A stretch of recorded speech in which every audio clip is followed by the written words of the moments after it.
Hi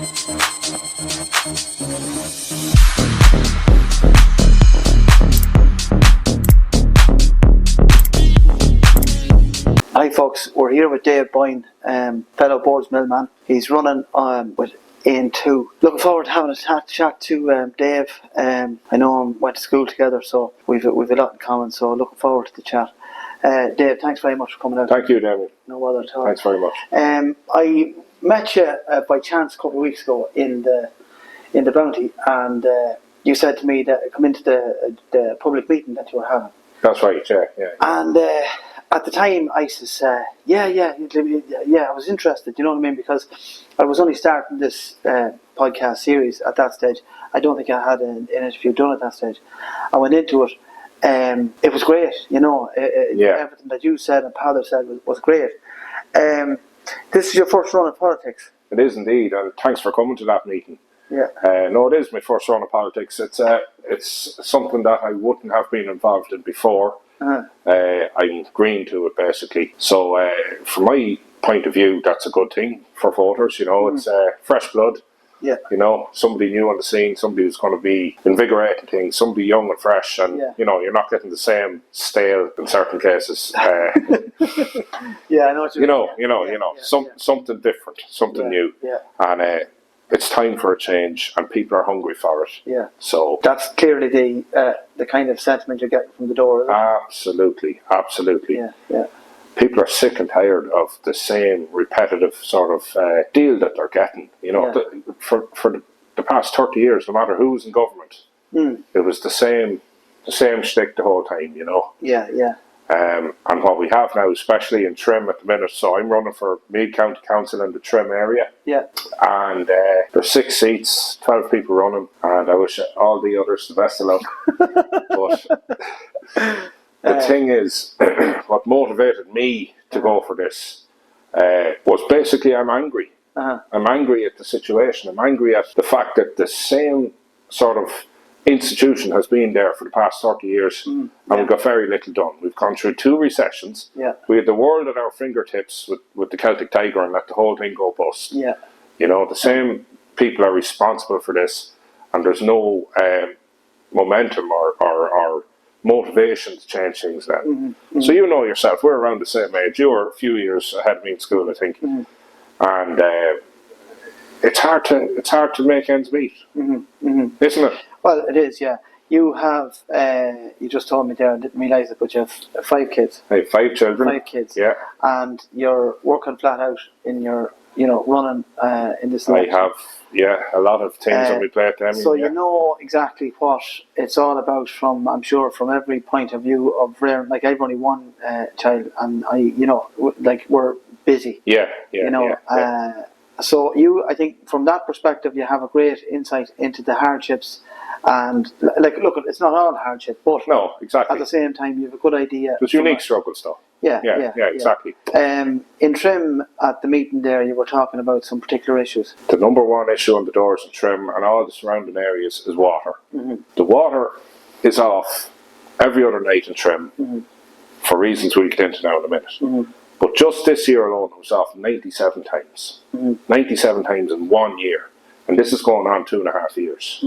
You know the way you'd see ads on telly about €2 a week to get water to a village in Africa. I think those lads should come to Trim because we need water.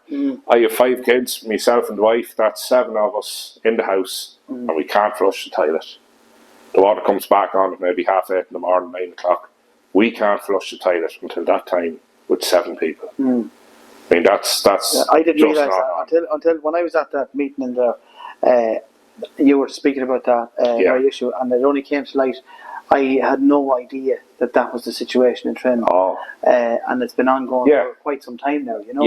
And I think a lot of people around the county as well, particularly South Meath, wouldn't really believe that that's going on. Not to believe it, or know that's going on. You know exactly. What I mean? You wouldn't believe it though if somebody said that to you. No. I mean, a lot of other communities are off the Trim mains water.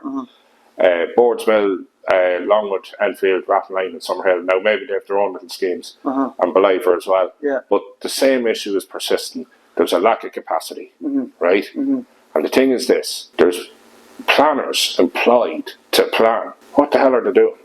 You know, there's politicians sitting there who are supposed to give the people's input and say, well, look, we're not happy with the levels of water. We're not happy that it was off 97 times this year. Will you do something about it, please?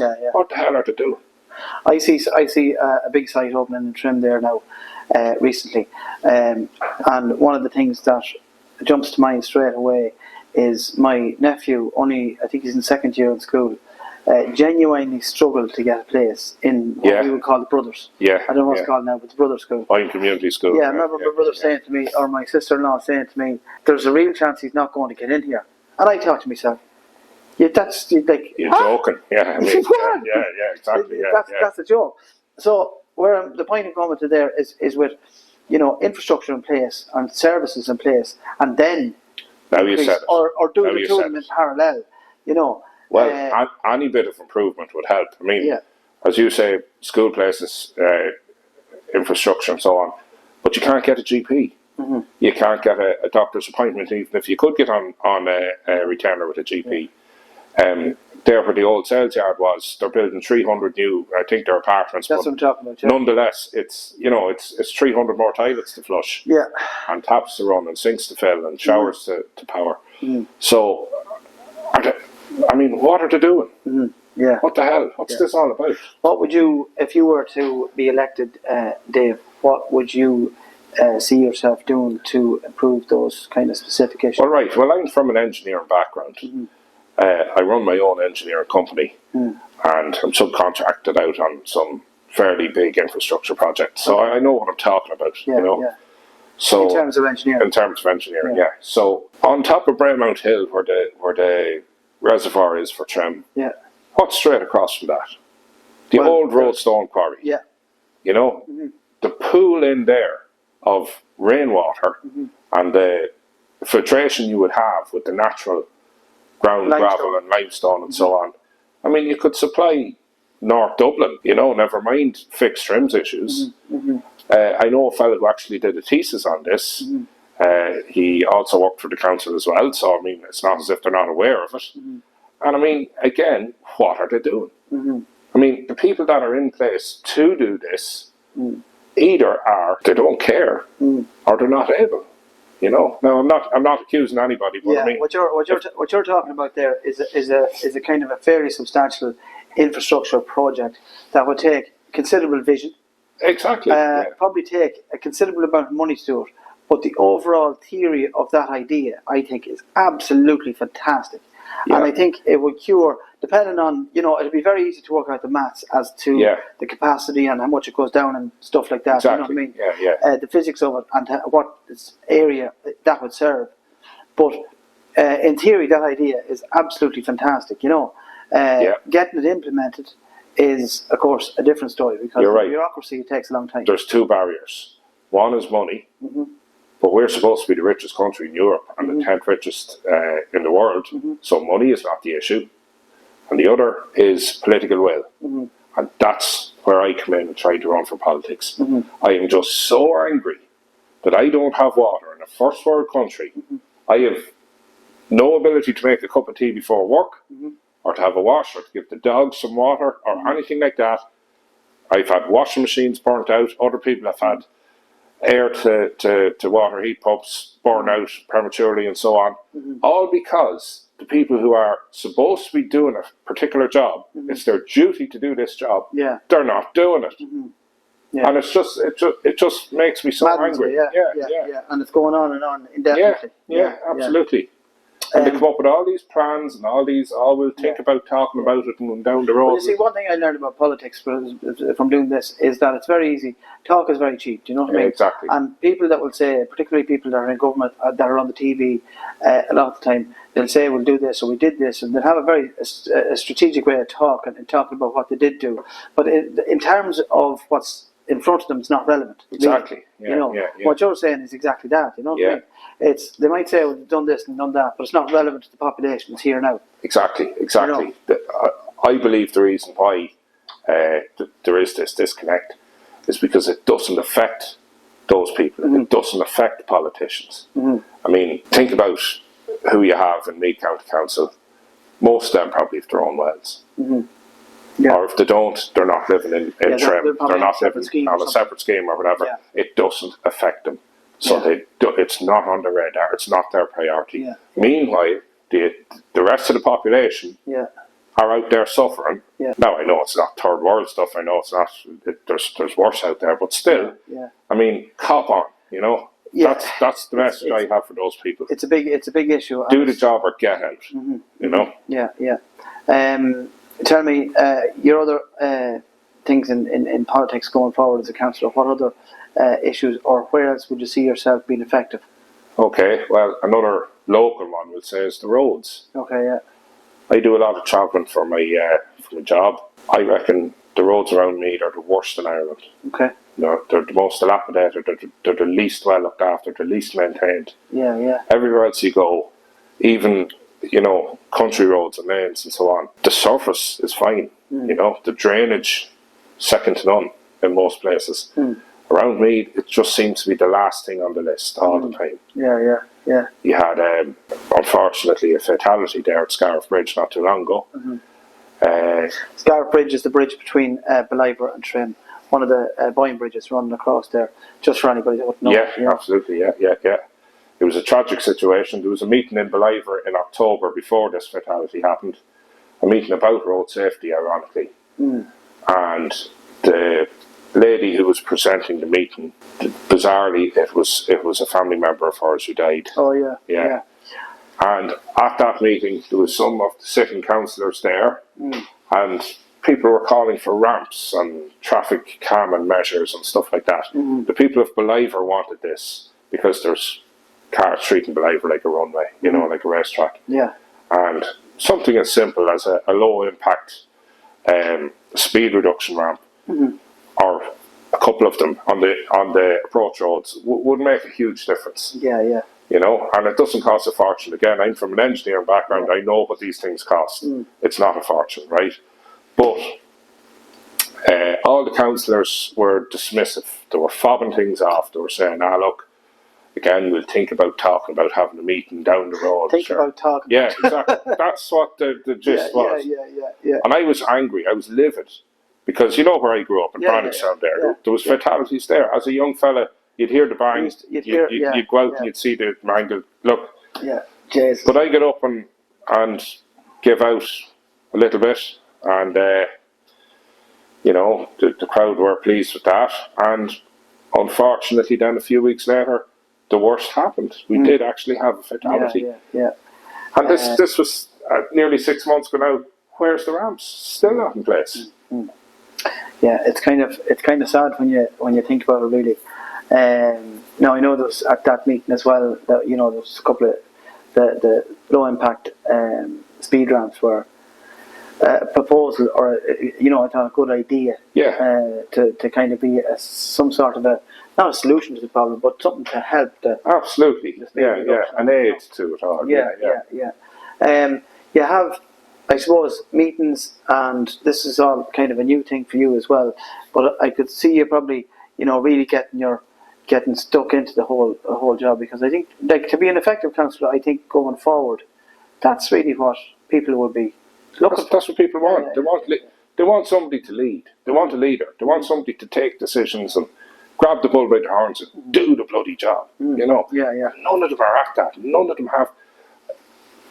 They all have this air of deceit off them. Like, they're telling you one thing, but in the back of their mind, they're thinking about something else. No, I'm not saying. Are you talking about I'm talking about politicians in general. Okay, right. The established politicians nationally. Yeah. And yourself, you have dynasties of politicians. Oh yeah. You have politicians who are, celebrities in their own little areas due to, being a football star or owning a pub or whatever. I'm none of those things. Yeah. I'm just an angry man.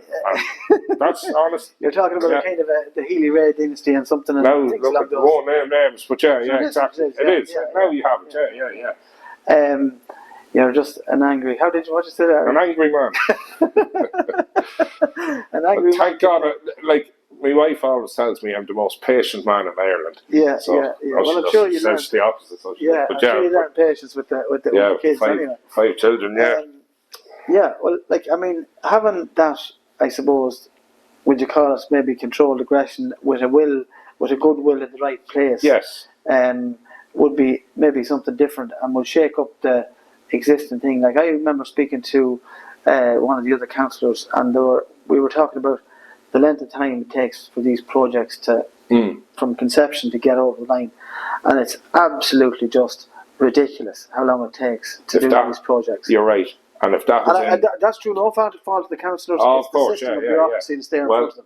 If that was in the private sector, to be done. Heads would roll. If that happened, heads would roll. There's no time for that. Talk to me about that. Now, the difference between some people this would be obvious to, or some people it wouldn't be. But the difference between a kind of government situation and a private sector. Do you know what I mean? Yeah. So if you're in the private sector, right, you're an engineering company, and you're in, and then how does that work? Right. In terms of getting the job done, from the private sector, how do you see the benefits of your experience in the private sector if you were elected to go into that system of bureaucracy that's there, where projects seem to be very slow to get implemented and then developed and finished? Right. Well, I think my experience would be second to none, because I've experience of both the private and the public sector. Right, okay. I worked for ESB Telecoms, and I know exactly how the public sector situations come about and how there can be a lot of bureaucracy and a lot of red tape. Again, not due to any particular fault of any person or whatever, but it's just the system. Yeah. Versus the private sector, where money talks, basically. And if the public sector subcontract out a job to private companies or whatever, you generally get the job done far more efficiently. Whereas, with a fully public sector approach to things, you have other barriers that are unique to a state-run or a semi-state-run situation. Yeah. There's no right and wrong. There's situations and projects which suit civil service and public sector, and there's situations and projects which suit private sector. Well, I think that's 100%. Yeah. But I would say it's probably 80% private, 20% public in terms of efficiency. 80% of private companies would be far more efficient. To get things done on time, get things done maybe even to a higher quality. And generally speaking, in these circles, Ireland's a small country anyway, but in industry it's even smaller. So you come across the same people all the time. So the pool of contractors for particularly specialised subjects are kind of small. Exactly. So you feed off each other, you help each other, you learn from each other, you build up a network, and you get to know people's strengths and weaknesses, and who's good at what. And then as time goes on, you can sort of develop your sense of this, and you could say, right, Daniel, I'm going to put you in charge of podcasts and music, and Tom Joe, I'm going to put you in charge of building and carpentry and plastering and whatever else. You find the man for the job. Exactly. And you see that from the experience of the way it's performed up to that point or whatever. Correct. It is. People have a record, whether they like it or not. Everybody does. But you have what are you getting? What sort of feedback are you getting from the doors? Very positive feedback. Very positive. Pader Tobin is, somebody said this at the doors recently. We need a new Brian Boru in this country. Pader Tobin is the new Brian Boru, and Aontu is his army. I thought it was very apt. The dart of leadership over the last 20 or 30 years in government is what's annoying people. There has been no sort of figure who stands out that people can say, I'll follow that person, I'll follow that man, I'll follow that woman. I like that personality. I like the way that fella thinks. I like the way that person gets things done. I like their attitude. It's a revolving door of Taoiseachs at the minute. Nobody likes that. Somebody asked me why I was doing this podcast series, and the reason was just what you touched on there, is because I think to vote for a poster is putting posters up is good to build awareness. But in terms of is that being a reason to vote for somebody, I think it's really not giving democracy justice. Exactly. And the reason I'm doing this is for people to get an insight into the candidates themselves. But I want to talk to you about Aontu and Peadar and that whole thing. We spoke before this, you know what I mean, about Peadar and where he was previously in Sinn Féin, and then he was kind of now look, I don't know the actual ins and outs of it, but the broad shots of it, as I would see it, is there was a disagreement over some policy issues, and they said to him, well, you can either change your beliefs as to go with our agenda or not, and he was ejected, and then he went off, formed Aontu, political party, and now they have, I'd be guesstimating about somewhere around 7% of the national vote now at this stage. I think on the last polls it showed 5 to 7%. Something like that. And how long is the party on? It's the youngest party in Ireland. It's the fastest growing party in Ireland. We're less than 5 years old, or just about 5 years old. Yeah. So I think for Peadar to go out now, sorry not to just go on. But it's all relative to, because you're part of that party. Yeah. For Peadar to be able to go out, do that on his own, and say, to hell with them, I'm going to do my own thing. I believe in what I am, or what my beliefs are. Form his party, I think, is an extraordinary achievement. Just shows you the measure of the man. Mm-hmm. He is a leader. Mm-hmm. He is what the country is seeking. He is what the people are looking for. Mm-hmm. He's what's missing in the equation here. Mm-hmm. He is a genuine fella who stands over his principles. He doesn't care if people doesn't like them or thinks they're wrong or whatever. Mm-hmm. He goes with what he feels is right. He has spine.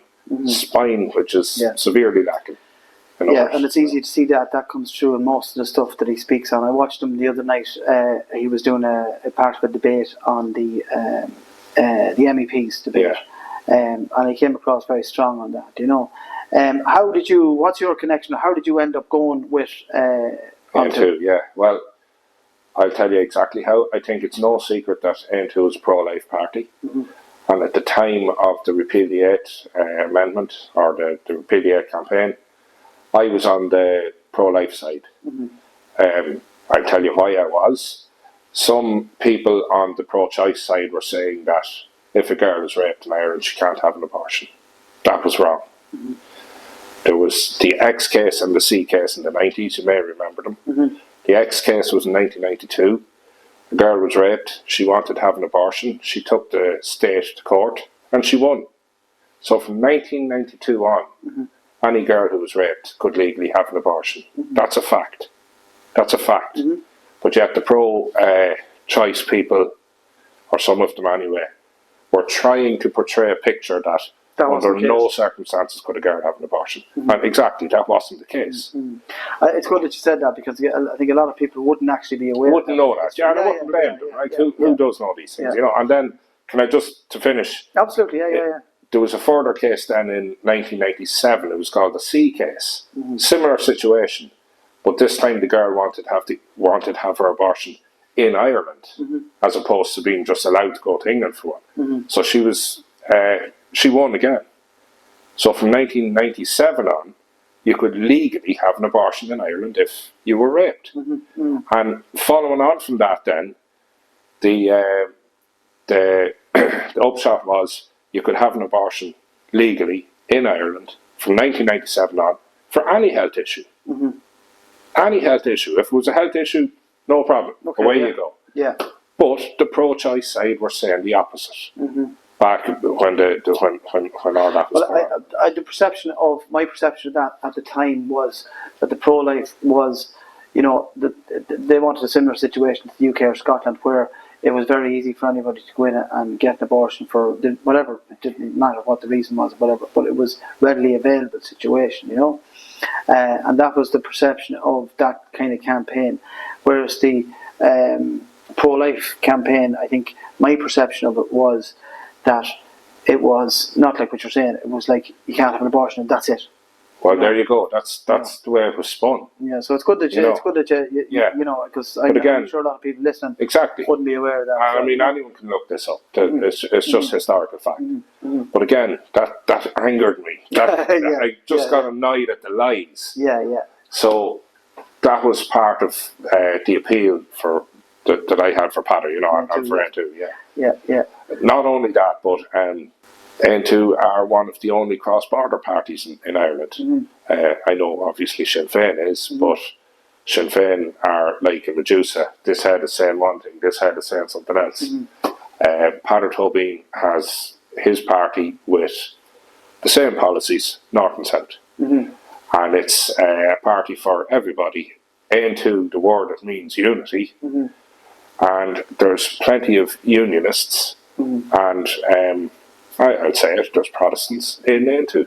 It's a party for us all. Yeah. But sure, that's that's nothing wrong with that. Yeah, exactly. It's the way it should be. It's the way and I it should see some of the campaign posters around the country, around Dublin as well, and I see people from different countries and stuff like that. A part of it. You know what I mean? But that's the country that we live in now. Exactly. It's evolving, and that's it. And I think it's good to have that kind of a mix. But I think, and I don't want to say one way or another, but having somebody like Patter at the helm is a good thing, because he seems to have a good kind of a guide across the whole thing. He's a very level-headed fella. He understands the ins and outs of the life of these people and so on. And he seems to have a good team around him as well. Absolutely. Yeah. I'd say Aontu are probably the hardest working, most dedicated crew in the country. Yeah, I'd be good friends with one of the ladies that is doing some of the canvassing, and very passionate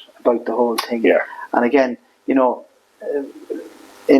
line with the beliefs of the party and that, you know what I mean, which is a kind of a general common sense approach to it. Now you said common sense, yeah. But so tell me more about your connection then with Patter. So how did you actually go on board then with Aontu? I think it was at a pro-life rally, whatever, I can't just recall the year now, but they're on every year from now on. And there was just a stand there with, join Aontu, here's our core beliefs, here's our, and I thought to myself, we were after getting hammered in the abortion referendum, and I thought to myself, there's only one way this is going to change, and that's politically. So I joined the party never thinking I'd run for politics. Yeah. I was just going to be an ordinary member supporting the ideals of the party in any way I could. But then, as I say, things moved on. A Cumming grew in Trim, and it's called the Lawrence O'Connor Cumming. We'll get to who Lawrence O'Connor was then. But it's a very hardcore little group of people who are extremely dedicated. So I never thought I'd run for politics. I was just going to be a normal member, putting up posters or whatever.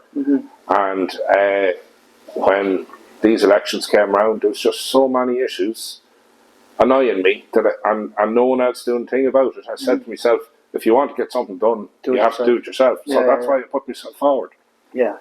Another reason that you may have heard about this. My brother applied for planning permission to build a house a couple of years ago. Got it, no bother, built his house. Yeah. A few months later, I applied. Yeah. I was told you had to have 25 acres of land. Yeah. Now your home place, I know your home place. It's there in Boardsmill. That's right. Just beside Brannockstown Cross. Yeah. And what you were proposing to build somewhere around there, was it? A bit further up the road, beside my brother. Yeah. Okay. In Doolstown there. But 25 acres. I mean, who's going to afford the price of building the house? The price of 25 acres, a mortgage. It's just it was a pure scam to stop you building. Yeah. Yeah. And I think it's changed now. I think it's reduced. It's changed now. Yeah. But still, it angered me that much that the people who brought this in, I looked into it. It was only in Meath, and it was voted in by the sitting councillors, and every one of them had their own house already. Every one of them, if not two. Well, I tell you now, just straight off the bat, what that policy would do is it would destroy the small communities around the town. Absolutely. And me and you are part of a small community, Boardsmill. I'm now part of I've emigrated to Killeen, which is a small community, very similar to Boardsmill. God love you. And small communities like Boardsmill and Killeen are, they need to be, people building a population, people living there. Like that, exactly. Otherwise, we're not going to win any hurling down the line. But seriously, like honestly, yeah. But this is another core principle of Aontu. Outside of Dublin has been neglected, And in Dublin, they're overheating. You know, the whole system is wrong. The whole thing is rotten. It needs a shake-up. Yeah. It needs a big shake-up. This is just one example. If you can't build your house beside your mother or father, my mother and father are elderly now, and there's been a lot of break-ins and antisocial behaviour and so on, and I'm afraid for them. You know, apart from the antisocial behaviour, medical-wise, if something happens, God forbid, you know, thanks be to God and thanks to Padder Tobin, Navan Hospital is still open. But if we had to drive to Drogheda, or get an ambulance from Drogheda, talk to me about the hospital in Navan there. The hospital in Navan, as far as I understand, the government policy was to close some regional hospitals and start up centres of excellence. Limerick Hospital is in the same position. It's pure madness. In Navan, you have Tower Mines, which I know is maybe going through a little bit of bother now, but they're going to be there for another 100 years, maybe, mining there, regardless of the ups and downs. That's a hazardous job, as you know. You need something well, in the line of 5 minutes from Navan Hospital. It's absolutely, you can see it from Tower Mines. You have a huge population in Navan compared to 20 years ago. This is a rural area. You have no other choices. If Navan was gone, it'd be Mullingar, Blanchardstown or Drogheda, all of which are a good hour or more away. So if an ambulance had to come, that's a 2-hour round trip. You know, it just makes no sense. Am I right in saying that it was Padder's campaign that started, was it 2011? I believe even earlier, and it was Padder who was pushing it the whole way. Padder, again, shows you the cut of the man. He's an absolute stalwart. He saved Navan Hospital. He is the reason why it's still open now. And if you support Navan Hospital, support Aontu.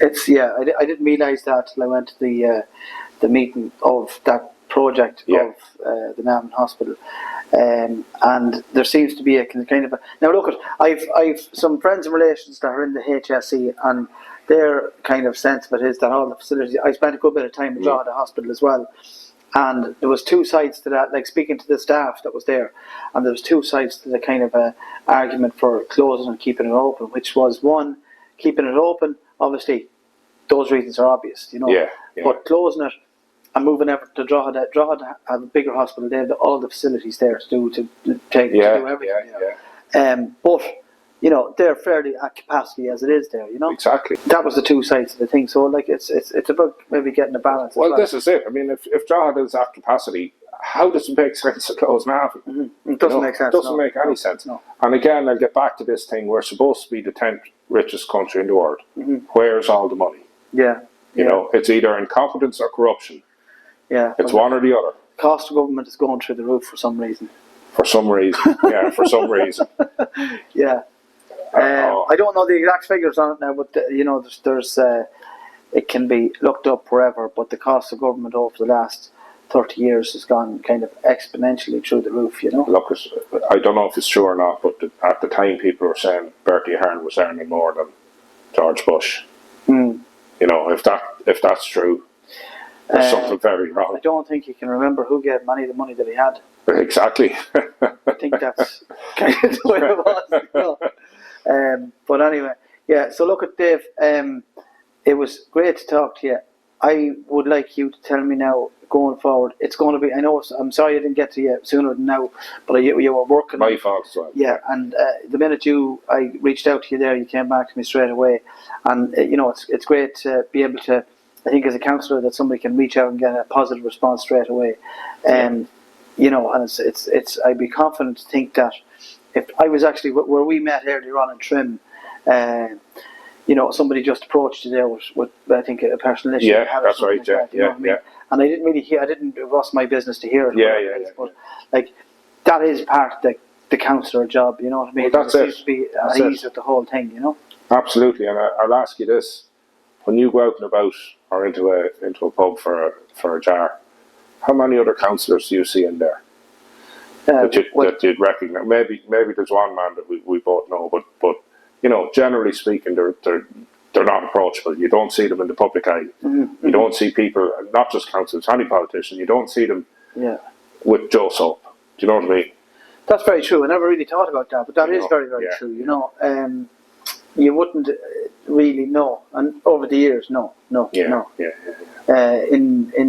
Trim around the area, you wouldn't see them really. I think some of them over the years, I would kind of think would be a little bit unaccessible in a way. Yeah, Might put exactly. some sort of, Yeah. And that was long before mobile phones or email, you know. And one of the things that I've learned over this series, reviewing councillors and people that are running for election, is the approachability of people that are sitting on candidates. Now, I would say that some councillors are very approachable, you know what I mean, and they're very pronounced about that they do welcome any calls or whatever it is. But you seem to have that approach yourself as well. Why not? I'm a normal fella, just like you or like anybody else. So, look, we'll wish you the best of luck, and if you're going out there on the doors, you have another 2 weeks to go. What would you hope to do? I suppose, and I know I asked you this already, but like, you know, in a short way, what would you see yourself doing as you would, if you got elected?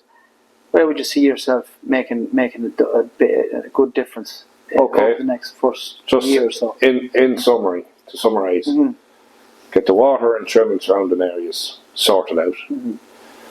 Get other local issues, especially road safety, sorted out, and get school places and access to mental health and so on sorted out. They'd be my priorities going forward. Yeah. Okay, well, look, we wish you the best of luck. Thanks very much, Daniel. All right, thank you. Thank you.